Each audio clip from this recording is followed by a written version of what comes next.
The night Logan Barrett was fired, everyone at Raven Ridge assumed he was just a broke single dad too stubborn to know when he was beaten. Connor Vale laughed in front of his daughter, told him a fired technician couldn't touch a single door ever again. But at exactly 11:47 that night, when the underground facility locked every employee inside, the steel doors began opening one by one, as if taking orders from a man who had already walked out.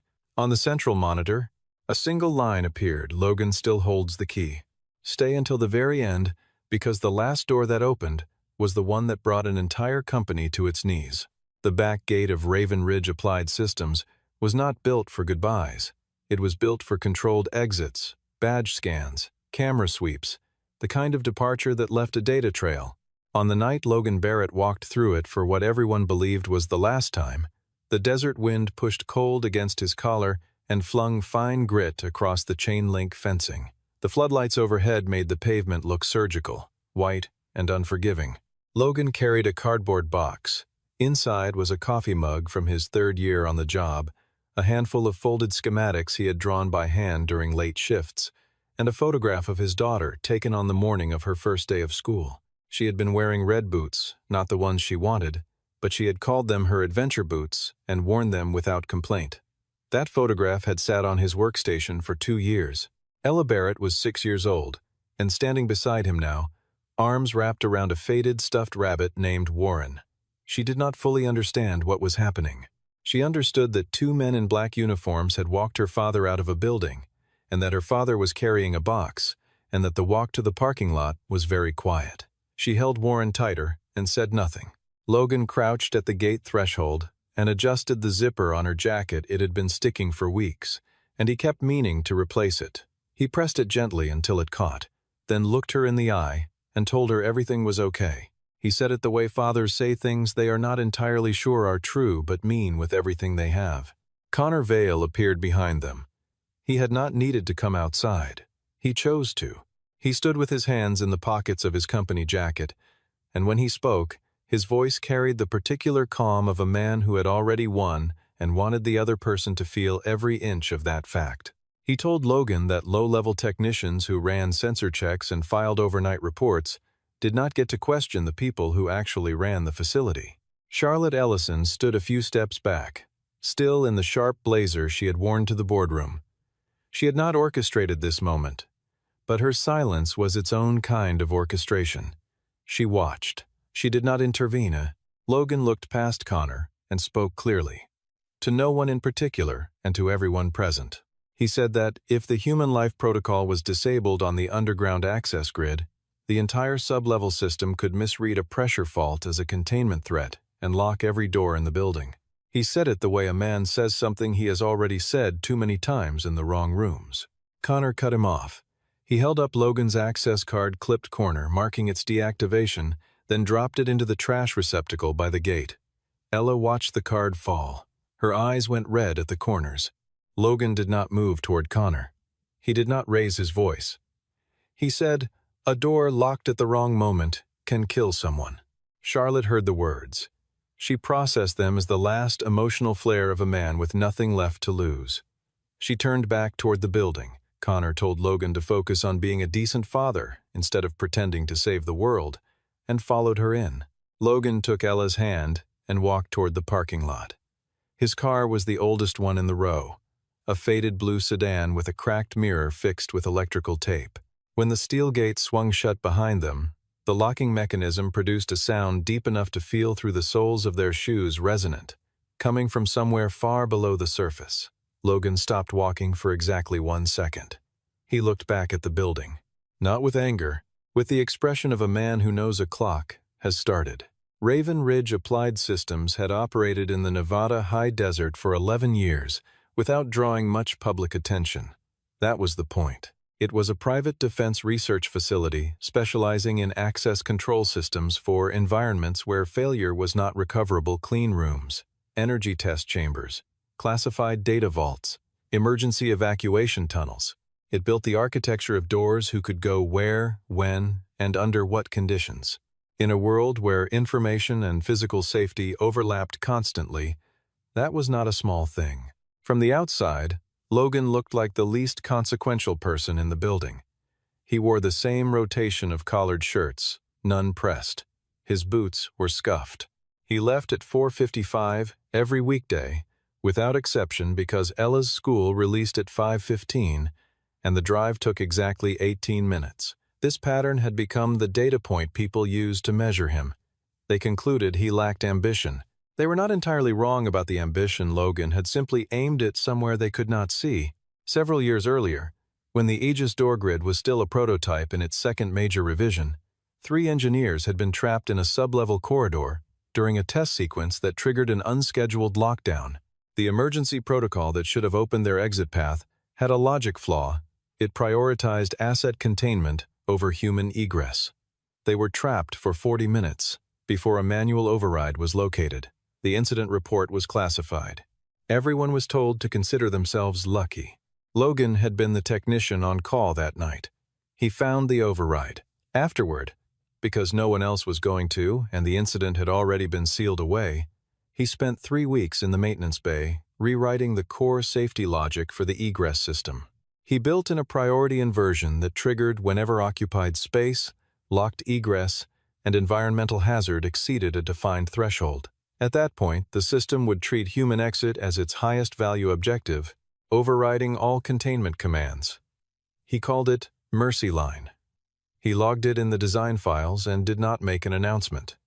He built it in because it needed to be there. Connor Vale arrived 2 years later with a senior security title and the confidence of someone who did not require a track record to announce itself. He looked at the Aegis system and saw a product clean, demonstrable, contract-ready. He also saw, in Logan's layered safety architecture, something inconvenient. A system capable of overriding administrative lockdown commands would not perform flawlessly under a scripted demonstration. He began quietly restructuring it. He did not remove Mercy Line. He buried it. He pushed system updates that nested the protocol beneath conditional layers deep enough that it could not trigger under any scenario his demonstration team had prepared. He also removed Logan's name from the design documentation, routing authorship to a departmental credit that pointed back to his own division. Jason Cole, operations lead, 11 years at the facility, noticed the changes and told Logan about it once, quietly, in the stairwell. He said Connor was making the system look good on paper by making it more dangerous in practice. Then he went back to his station and did not say it to anyone else. Logan ran his own diagnostic on the sub-level logs and found what he had feared.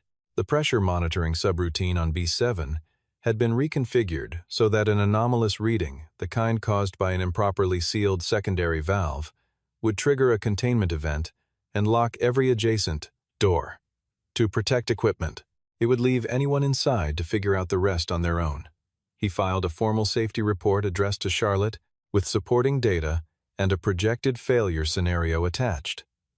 Before Charlotte finished reading the executive summary, Connor had intercepted the submission and reclassified it as a disruptive personnel complaint. Logan's apartment was on the 3rd floor of a building that sat between a laundromat and a small grocery store. The hallway smelled like other people's cooking, and the radiator knocked twice every morning at 6. There were drawings on the refrigerator Ella's work, mostly houses with open doors, sometimes animals with implausible expressions. The shelves held books on one side and art supplies on the other, crayons sorted by color, construction paper in a bin, small clay animals she named and kept. One evening, before any of the events at Raven Ridge came to a head, Ella had caught Logan checking the door locks before bed and asked him why. He thought about it and told her that a good door was not one that no one could open. A good door was one that knew when to let people out. Ella considered this with the seriousness 6-year-olds bring to things they sense are important, even when they cannot fully decode them. She said okay and went to bed. Logan's wife, Rachel, had died 3 years earlier, a car accident on a wet highway during a business trip, the kind of event that arrives as a phone call you answer in a normal moment, and that divides your life permanently into before and after. She had been an architect. She used to say the two of them had covered every surface that separated inside from outside. She built the walls. He built the logic that governed the openings. After she died, he kept building the logic, more carefully than before. She had been inside something supposed to be safe, and it had failed her, and he could not fix that. He could only make sure every system he touched had a way out built into it. Ella had started drawing houses with doors on every wall, all of them open. She said she liked the idea that if you were inside and something scared you, there would always be a way through. One afternoon she brought Logan a drawing of a tall building with sunlight streaming through every open door and said, "If someone's stuck, they have to have a way out." Logan went very still. Then he folded the drawing carefully, put it in his breast pocket, and named his deep protocol after the principle his daughter had just stated, without knowing she was describing an engineering specification. When he was escorted out of Raven Ridge that night, a newer version of that drawing was folded in the inside pocket of his jacket. A man standing before a row of open doors, Dad helping written at the bottom in her best printing. He had meant to frame it. He had not gotten around to it. It would turn out to matter more unframed. The meeting had been scheduled as a performance review. Logan arrived in his work clothes with a cup of coffee from the break room, which he set on the conference table and did not touch again. The conference room was glass-walled, visible from the corridor. Connor stood at the front with a presentation already loaded. Dominic Stone, the board liaison overseeing the upcoming demonstration, sat at the head of the table in a suit that probably cost more than Logan's monthly take-home. Abigail Crane from Personnel sat at the far end with a folder in front of her. Jason Cole had been called in and sat along the side wall, hands flat on his thighs. Connor's presentation was thorough. He had compiled a log of every instance Logan had accessed technical areas outside his designated scope, framing each as an unauthorized intrusion. The diagnostic Logan ran on the B7 pressure system was listed as a modification attempt. The safety report he had filed was described as a disruptive escalation intended to delay the demonstration timeline. The overall picture was of a low-level technician with a grudge and an inflated sense of his own importance. Logan looked at the slides and recognized every access log. He had been in those areas because the systems there were showing instability that no one else was choosing to document. He said this plainly. Connor asked whether a man who had to leave work at 5 every day to pick up his kid really had the standing to lecture the facility's security director about national-level infrastructure. The question landed precisely where it was aimed. Charlotte asked Logan to answer the core question, had he accessed systems outside his authorized scope? He said yes. He said he had done so because the authorized reports were being filtered before they reached anyone with authority to act. Connor leaned back slightly and spread his hands, as if to say you heard him. He said it himself. Abigail opened the folder. Ella was in the employee waiting lounge 3 hallways away. The school had closed early for a staff development day. She was sitting with Warren and a picture book, and she had no way of knowing she was about to watch something a child should not have to watch. Connor knew she was there. He had checked the visitor log that morning. When security escorted Logan through the main corridor, they passed the lounge. Ella looked up from her book. Logan caught her eyes and arranged his face into something that would not frighten her. He was not entirely successful. Ella stood up slowly, clutching Warren, and watched her father walk past. He was allowed to stop briefly. He crouched and told her they were going home a little early today. He said it as a fact, not an explanation. Ella nodded and took his hand. Before they reached the outer corridor, Logan turned back one final time. He looked at Charlotte. He said, "You can terminate me, but please don't lock living people inside a system designed to protect dead assets." Charlotte held his gaze for a moment. Dominic Stone quietly suggested they wrap up. She signed the document.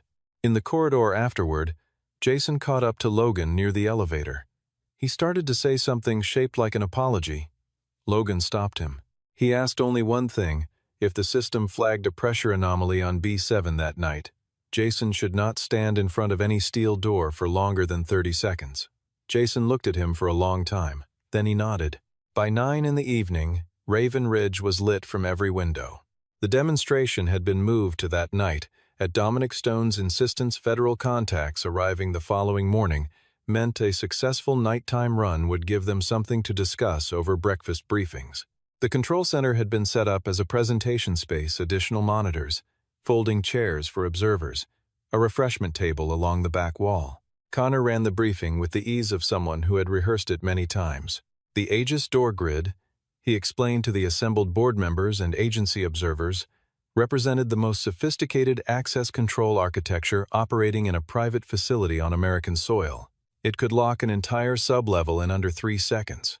It could be administered from a single console by a single authorized operator.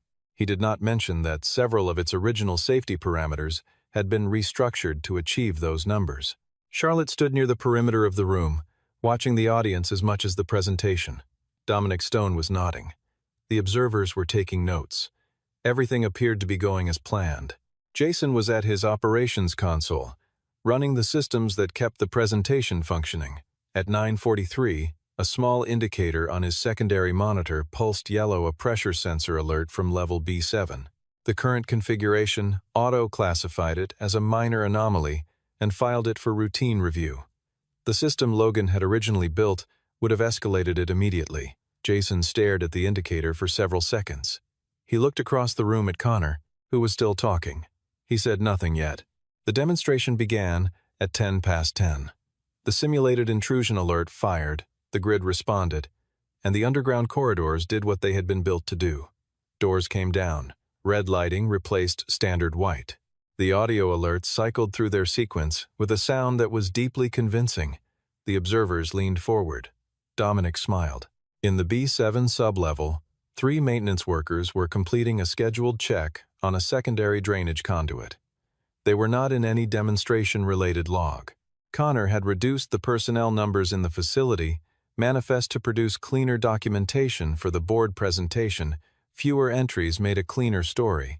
He had assumed the sublevel would be clear. He had assumed incorrectly. When the demonstration lockdown triggered, the B7 crew found themselves between 2 sealed steel doors with no override console within reach.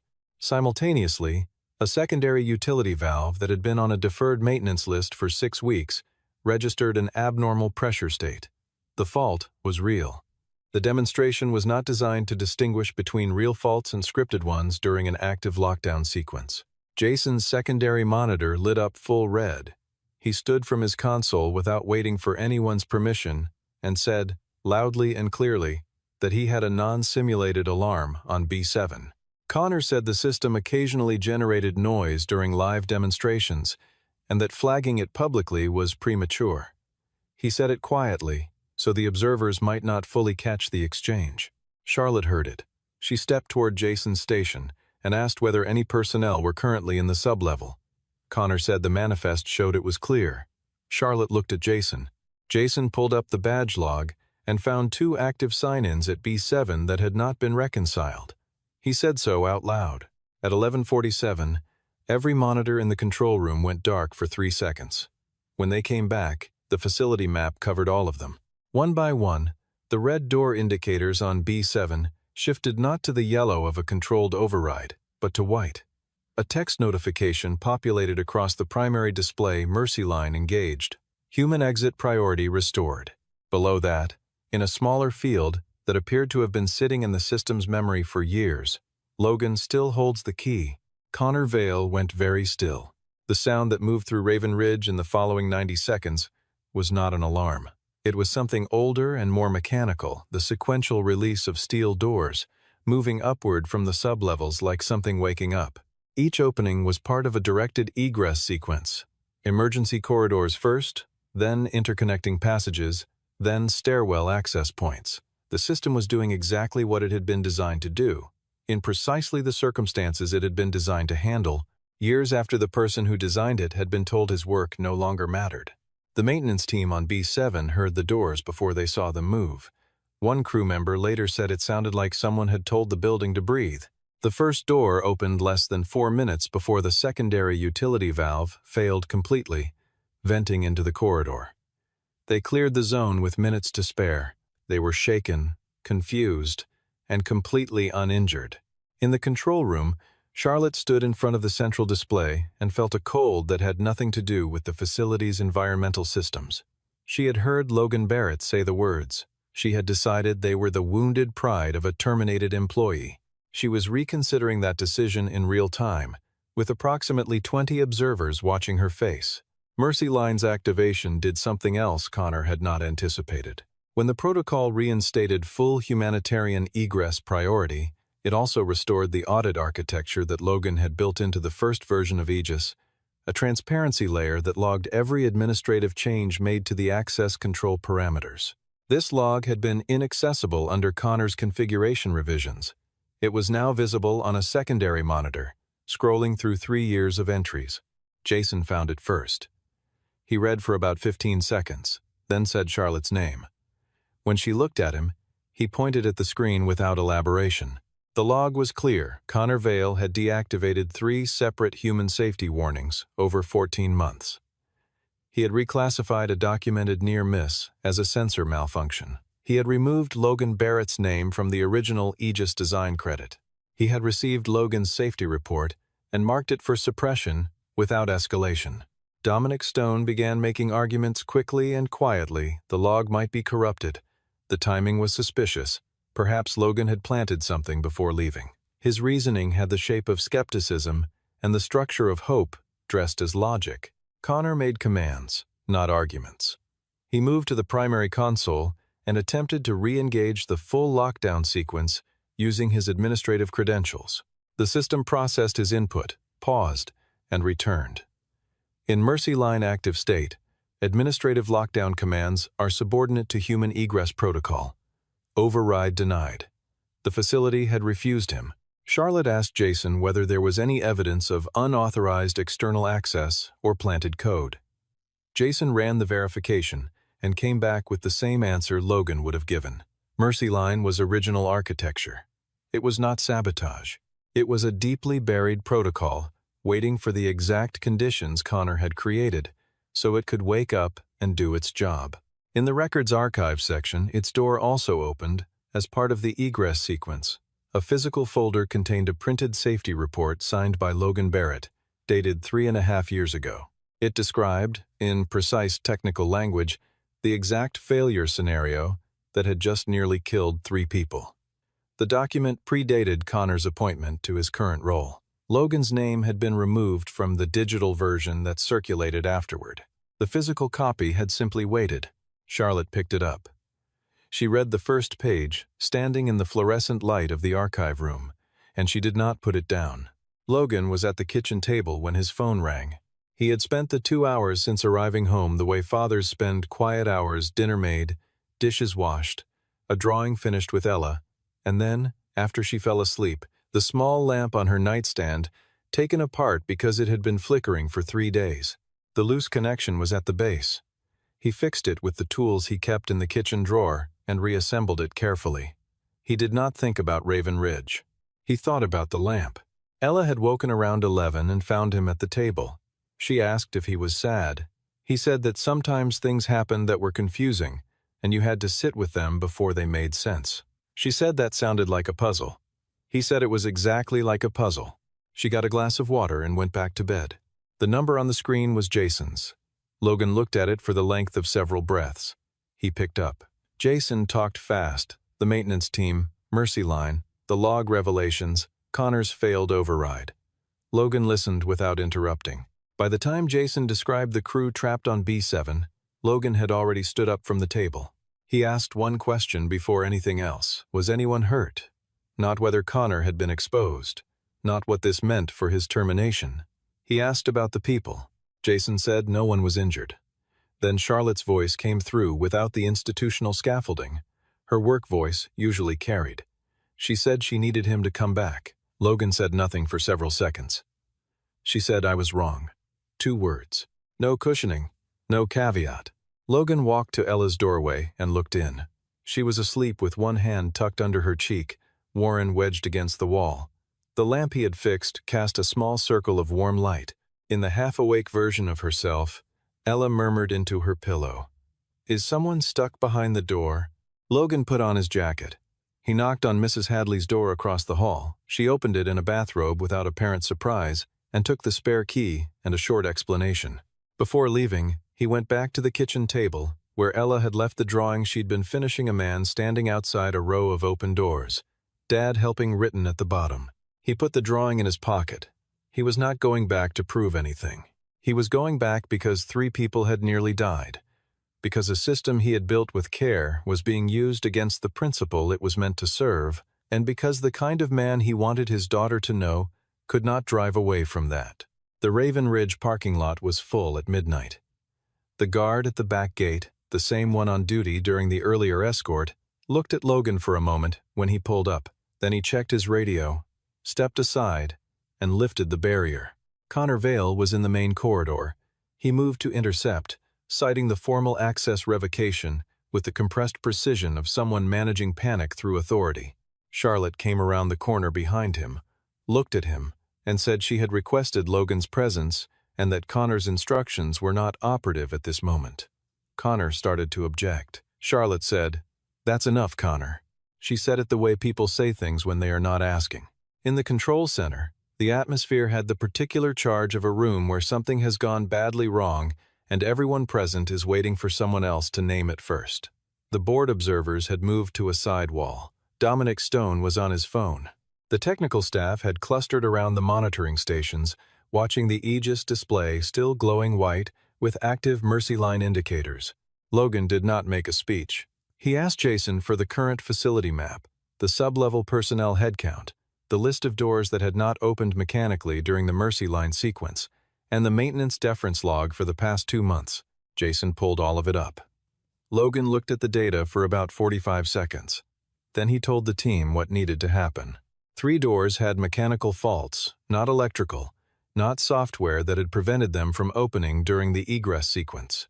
Their physical actuators had been on Connor's deferred maintenance list longer than the safety window allowed. There was a second group of personnel in a transitional zone near B5, whose egress path was blocked by one of these stuck doors. They were not yet in danger, but the same cascade conditions that had hit B7 could reach them if the environmental sensors registered another fault. Connor insisted Logan was manufacturing a crisis to justify being in the room. Logan did not argue. He asked Jason to pull the camera on B5 corridor, Section 3. On the monitor, through reinforced glass, 2 facility crew members were pressed against the wall with a hand radio, their body language telling the whole story. The audio picked up one of them saying, in a voice working hard to stay calm, that they were running low on air quality tolerance in the zone. The room went quiet in the specific way. Rooms go quiet when everyone realizes the argument they were having was not the real issue. Logan directed the technical team through the auxiliary mechanical bypass, a pathway that existed in the original design precisely for this scenario, speaking clearly and without hesitation, because he had designed this system and knew its architecture the way a builder knows the bones of a house built by hand. He went down into the sublevels with Jason. The emergency lighting made the corridors look like the bottom of something deep. Logan moved through them with the ease of someone who had walked them alone on hundreds of overnight shifts, while everyone else was upstairs at their desks with their better titles and cleaner shoes. At the stuck door, he could see one of the workers through the reinforced glass panel. A young woman in facility coveralls, forehead pressed against the glass, eyes wide. Logan placed his hand flat on his side of the glass and told her they were about to release the manual lever. He said it slowly and looked directly at her. She nodded. He watched her slow her breathing. He and Jason worked the auxiliary release. The mechanism had corroded from deferred maintenance, but it gave after the 3rd attempt. The door moved. The 2 workers came through. Charlotte had been watching through the corridor camera feed. When the door opened and the workers stepped out, she put one hand on the edge of her console and held it there. She had decided that a man who asked inconvenient questions was a problem to be managed. She was now watching that man release people from a room that her own decisions had contributed to creating. When the last personnel had been confirmed safe and the facility manifest showed all staff accounted for, Charlotte locked the control room. She told the board observers the post-incident review would be internal and that they would receive a full briefing through official channels the following morning. Dominic Stone started to object. Charlotte said the decision was final. Connor moved toward the exit. A facility security officer who had worked the gate for 8 years stepped into the doorway and said Connor was requested to remain. Connor asked who had requested it. The officer said Charlotte Ellison, as executive director of record. The full administrative log of the Aegis system covered 3 years in detail that had the precision of something designed to be irrefutable. Jason walked Charlotte through it, section by section, with printed copies time-stamped, uneditable, because Logan had mentioned once that important things should exist somewhere. Software alone could not touch. The entries told a single, coherent story. Connor had received the original Mercy Line design documentation and marked it as a low-priority legacy component. He had modified activation threshold parameters without going through the standard safety review process. He had reviewed Logan's formal safety report in full, confirmed by the access timestamp, and entered a suppression tag routing it out of the executive review queue. He had signed off on the personnel manifest that excluded the maintenance workers from the demonstration notification hours before the event. Abigail Crane had not been part of any of that, but she had been part of what came after. She stood beside the conference table and said plainly, without being prompted, that Connor had given her a termination package built from selectively excerpted log entries, and that she had been afraid to ask questions. She said fear was not a sufficient explanation. It was the true one. Dominic Stone made one final repositioning attempt. He suggested an internal resolution would better serve the facility's commercial interests. Charlotte listened to him finish. Then she said that a facility could keep technological secrets. It could not keep secrets about human endangerment while she was in charge of it. Connor made his final argument. He said the Mercy Line activation proved only that rogue code existed in a system he had been trying to secure, and that Logan had built himself a ghost key and used it to disrupt a federal demonstration from the outside. He had been rehearsing some version of this since 1147, and it had nearly convinced him. Logan looked at him and said, "Security that doesn't protect people is just an expensive cage." Connor had no answer for that. Not a real one. Charlotte issued a formal administrative suspension, signed in writing, effective immediately. Connor's credentials were revoked at the console, in front of the technical staff, the board observers, and the security officer at the door. He was escorted out through the back gate, the same pavement, the same floodlights, the same gate through which Logan had walked out hours earlier, carrying a small cardboard box. The facility quieted around 2 in the morning. The board observers had gone. Jason was running final system checks.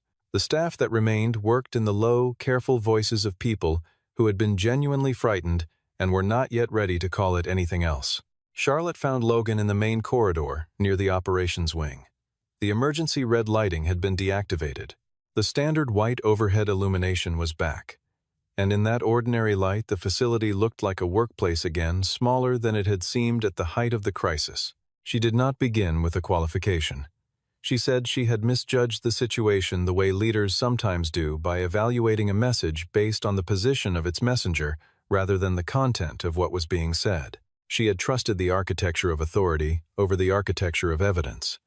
3 people had nearly died as a consequence. That was not abstract regret. It was a specific accounting of specific choices. She also said that Ella should not have seen what she saw. A child should not watch her father be walked out of a building as though he had done something shameful. Charlotte had been standing there when it happened and had not intervened.